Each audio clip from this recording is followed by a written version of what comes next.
Hello বন্ধুরা, আমি দেবাঞ্জন কলকাতা থেকে। আপনারা আমার সামনে দেখতে পাচ্ছেন একটা বিশাল বড় কেউটে সাপ। হ্যাঁ, আমার ধরা, আমার রেস্কিউ করা সব থেকে বড় একটা কেউটে সাপ। আমার খুবই ভালো লাগছে ও আজকে সুস্থ, ও একদম স্বাভাবিকভাবে চলাফেরা করতে পারছে। কারণ ওকে যখন প্রথম রেস্কিউ করি তখন ওকে জেসিপি দিয়ে চেপে রেখেছিল, মানে মাটি কাটার সময় গর্ত থেকে বেরিয়েছিল, জেসিপি ওকে চেপে রেখেছিল, ওর গা থেকে রক্ত বেরোচ্ছিল।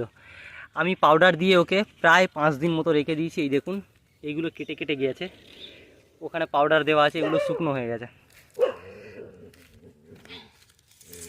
আজ সরে যা। ও এখন একদম ভালো আছে, ও স্বাভাবিক জীবনে ফিরে যেতে পারছে, একদম স্বাভাবিক চলাফেরা করছে। আমি আশা করছি আর 3-4 দিন পরে ও খুব ভালোভাবে চলাফেরা করতে পারবে। ওকে আমি আজকে ছাড়বো না, আজকে রেখে দেবো।